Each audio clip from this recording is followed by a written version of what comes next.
जय जयकार जय जयकार करे हार लिया हो जय जयकार करे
तेरे लहू से मिली मुझे माफी है, तेरे लहू से मिली मुझे माफी है, तेरा फजल मेरे लिए काफी है, तेरा फजल मेरे लिए काफी है, तेरे लहू से मिली मुझे माफी है,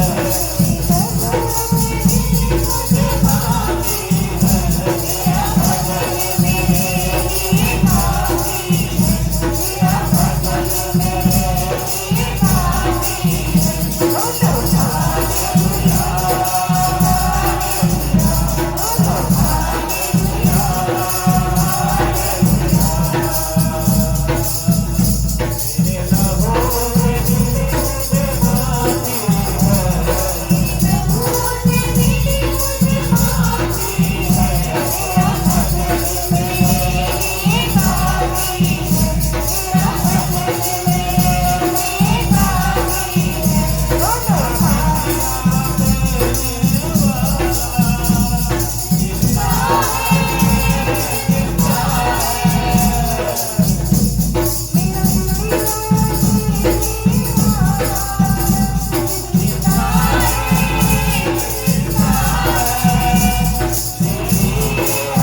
हे यहोवा, दाऊद के लिए उसकी सारी दुर्दशा को स्मरण कर।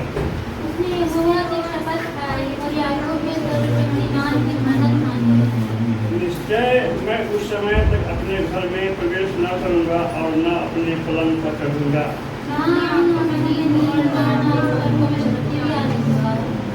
जब तक मैं यहोवा के लिए एक स्थान अर्थात याकूब के सर्वशक्तिमान के लिए निवास स्थान न बनाऊं।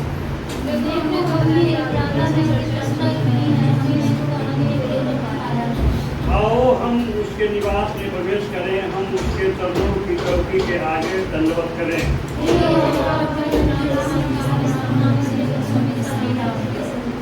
तेरे याजक धर्म के वस्त्र पहने रहें और तेरे भक्त लोग जय जयकार करें।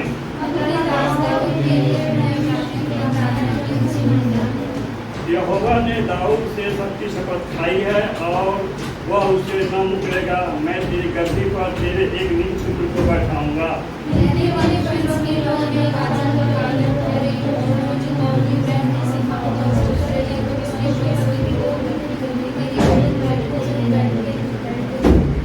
क्योंकि यहोवा ने सिय्योन को अपनाया है और उसे अपने निवास के लिए चाहा है।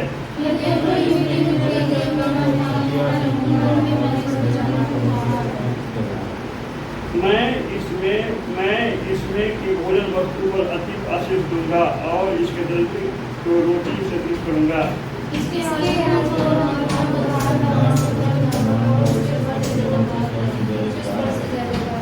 यहाँ मैं दाऊद का एक सिंह उगाऊंगा।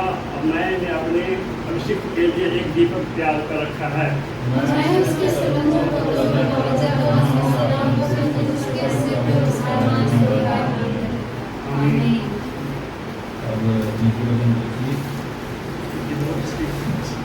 राजा सुलेमान के अन्य नीति वचन। सुलेमान के नीति वचन ये भी है जिन्हें यहूदा के राजा हिजकिय्याह के जन्म से नकल की थी। परमेश्वर की महिमा गुप्त रखने में है, परंतु राजाओं की महिमा गुप्त बात का पता लगाने से होती है। स्वर्ग की ऊंचाई और पृथ्वी की गहराई और राजाओं का मन, इन तीनों का अंत नहीं मिलता। चांदी में से मैल दूर करने पर वह सुनार के लिए काम की हो जाती है। राजा के सामने से दुष्ट को निकाल देने पर उसकी गद्दी धर्म के कारण स्थिर रहेगा। राजा के सामने अपनी भलाई न करना और बड़े लोगों के स्थान में खड़ा न होना, क्योंकि जिस प्रधान का तूने दर्शन किया हो उसके सामने तेरा अपमान न हो, वरन तुझे से यह कहा जाए आगे बढ़कर विराज। झगड़ा करने से जल्दी न करना, नहीं तो अंत में जब तेरा पड़ोसी तेरा मुंह काला करे तब तू क्या कर सकेगा। अपने पड़ोसी के साथ वाद विवाद एकांत में करना और पराये का भेद न खोलना। ऐसा न हो कि सुनने वाला तेरी भी निंदा करे और तेरी निंदा बनी रहे। जैसे चांदी की टोकरियों के सोने के सेब हो, वैसे ही ठीक समय पर कहा हुआ वचन होता है। जैसे सोने का नथ और कुंदन का जेवर अच्छा लगता है, वैसे ही मानने वाले के कान में बुद्धिमान की गांठ भी अच्छी लगती है। जैसे कटनी के समय फल को ठंड से, वैसे ही विश्वास युक्त से भी भेजने वाले का जी ठंडा होता है। जैसे बादल और पवन बिना वृष्टि निर्लाभ होते हैं, वैसे झूठ मूठ ज्ञान देने वाले का बड़ाई मानना होते हैं।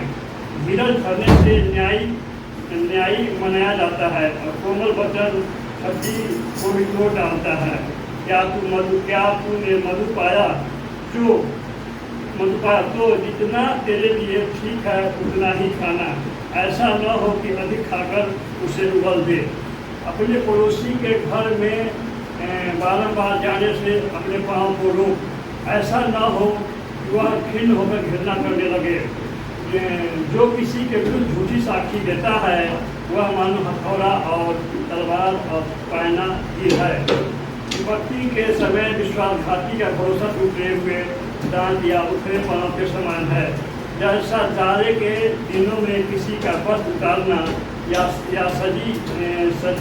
सजी पर सिरका डालना होता है, वैसा ही उदास मन वाले के सामने गीत गाना होता है। यदि तेरा बैरी भूखा हो तो उसको रोटी खिलाना, और यदि वह प्यासा हो तो उसे पानी पिलाना, क्योंकि इस रीति तू उसके सिर पर अंगारे डालेगा और यहोवा तुझे इसका फल देगा। जैसे उत्तरी वायु बरसात को लाती है, वैसे चुगली करने से मुँह पर क्रोध छा जाता है। लंबे चौड़े घर में झगड़ालू पत्नी के संग रहने से छत के कोने पर रहना उत्तम है। जैसा थके मादे के प्राणों के लिए ठंडा पानी होता है, वैसे ही दूर देश से आया हुआ शुभ समाचार भी होता है। जो धर्मी दुष्ट के कहने में आता है, वह गंदे सोते और बिगड़े हुए पुण्य के समान है। बहुत मधुर खाना अच्छा नहीं, परंतु कठिन बातों की पूछ-पाछ महिमा के कारण होता है। जिसकी आत्मा बस में नहीं, वह ऐसे नगर के समान है जिसकी सहल पनाह घिराव करके तोड़ दी गई हो। आमीन।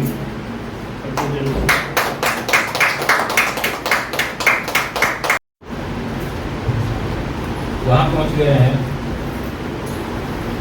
कि जहाँ हम परमेश्वर का पवित्र और सामर्थी आसमानी भोजन पाते हैं।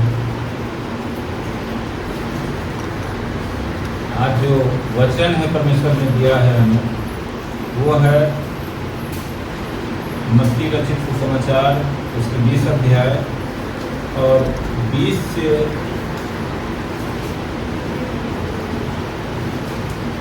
28 तक है, जो हम देखेंगे। पेज नंबर है 33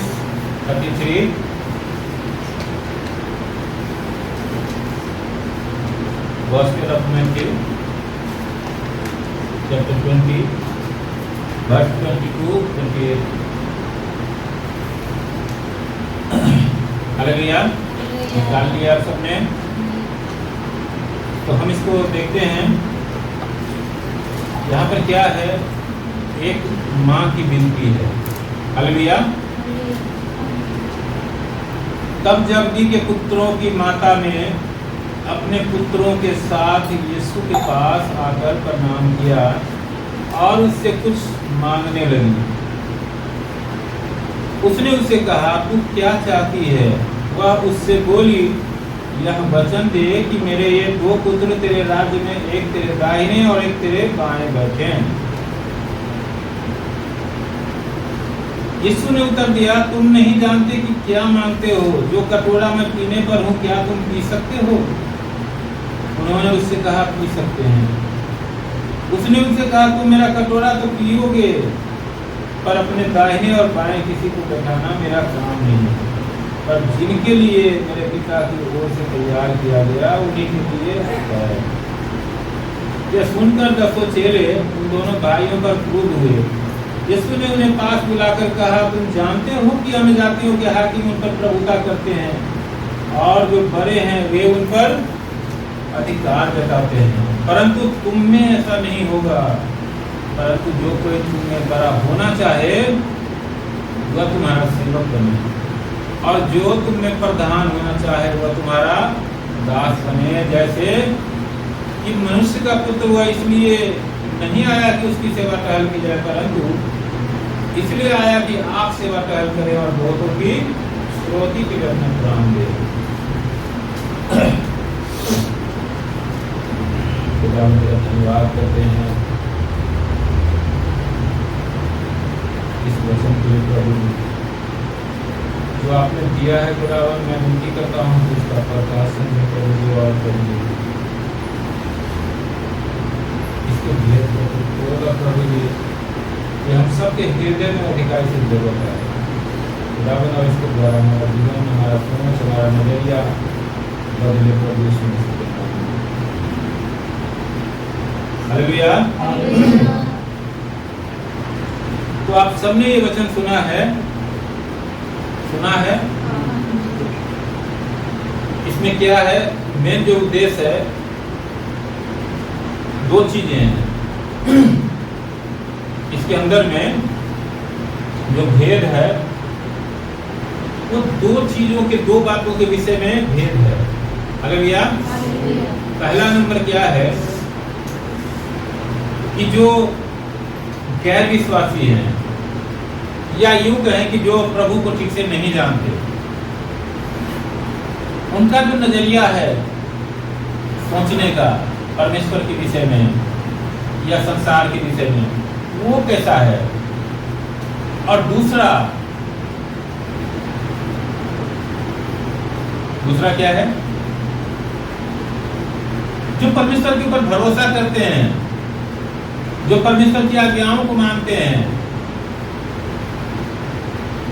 उनका क्या है नजरिया परमेश्वर के प्रति और संसार के प्रति। हालेलुया। हालेलुया।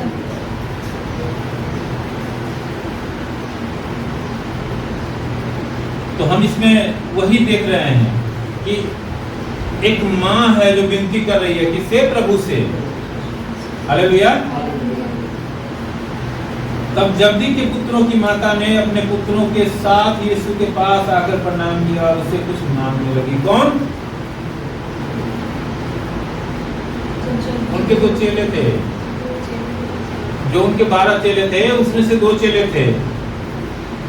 हालेलुया। कौन? याकूब और यूहन्ना। हालेलुया। हम देखते हैं ना, कई बार जिक्र आता है, याकूब का तो बहुत ज्यादा जिक्र नहीं है, यूहन्ना का जिक्र है। हालेलुया। प्रभु वहां पर क्या है, स्वर्ग का राज्य का प्रचार करते हैं। हम सब देखते हैं कि वो किसका प्रचार कर रहे हैं, स्वर्ग के राज्य का। स्वर्ग का राज्य जब भी हम बात करते हैं ना, तो हमारे सामने, हमारे दिमाग में क्या आता है फिगर, कि जैसे प्रभु यीशु मसीह ने यशायाह की किताब के अंदर जो है ना प्रकाशित किया है कि वहां पर क्या होगा, कि दुख नहीं होगा। हम कितने गमगीन हैं, हमारे आंसू वो क्या करेगा, पोंछ डालेगा।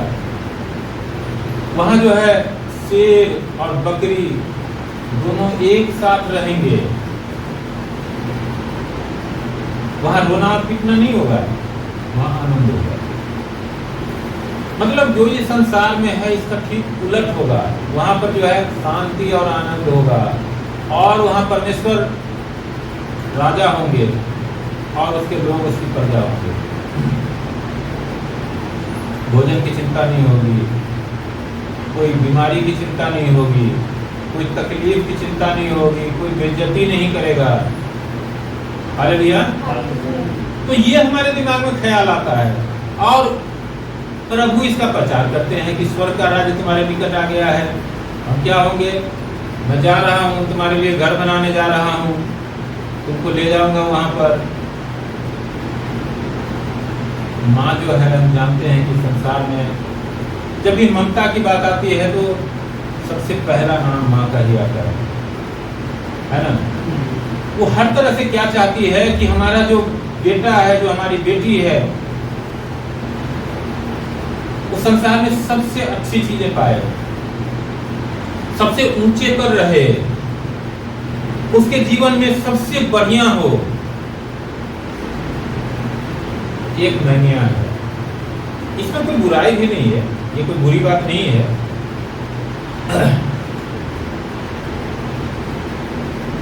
इसी उद्देश्य से प्रेरित होकर के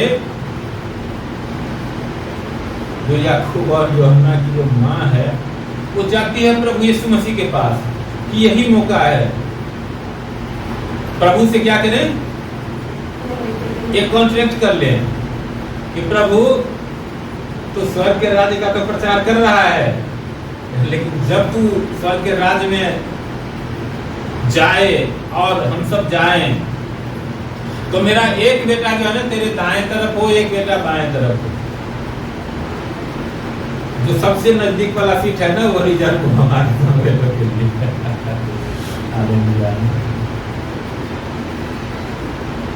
उसने उससे कहा तू क्या चाहती है। प्रभु ने उससे पूछा कि क्या चाहती है, मतलब मैं क्या मांगना चाहती है। वह उससे बोली, यह वचन दे कि मेरे ये 2 पुत्र तेरे राज्य में, एक तेरे दाहिने और एक तेरे बाएं बैठे। रिजर्वेशन। यीशु ने उत्तर दिया, तुम नहीं जानते कि क्या मांगते हो। जो कटोरा मैं पीने पर हूँ, क्या तुम पी सकते हो? उन्होंने उससे कहा, पी सकते हैं। बचिए। ममता जो है ना, इसीलिए कहते हैं कि ममता जो है ना अंधी होती है। ममता कोई भी रूल रेगुलेशन कुछ नहीं देखती है। हालेलुया। लेकिन परमेश्वर का जो नियम है ना, जो परमेश्वर का जो कायदे कानून है, वो अंधा नहीं है। परमेश्वर बिल्कुल वही करते हैं जो कि न्याय के द्वारा उचित है, और जो उसके अनुसार पूरी तरह से ठीक है, जिस पर कोई क्वेश्चन मार्क नहीं लगा सकता है। इसीलिए हम उसको सच्चा न्याय कहते हैं। तो क्या करते हैं? प्रभु को पता है कि आगे जो है ना, हम कहाँ जाने वाले हैं। कोई आदमी बहुत अच्छा है, तंदुरुस्त है, बिल्कुल चमक रहा है उसका चेहरा। क्या उसको या किसी और को पता है जो ये कल का सुबह नहीं देखेगा? होता है पता क्या कभी हमारे जीवन में? तो हम क्या करते हैं? बड़ी बड़ी योजनाएं बनाते हैं कि अरे कल देखना। कल क्या करते हैं? अरे बेटा कल तू रहेगा कि नहीं रहेगा यही तुझे पता नहीं है। तू करने का तो बात छोड़ दे, है ना? ऐसे हर दिन हम देखते हैं ऐसे उदाहरण।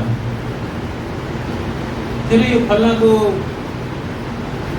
ऐसे फलना जगह गया, कल शाम में तो बात हुई थी हमारी, आज ही कैसे हो गया ये?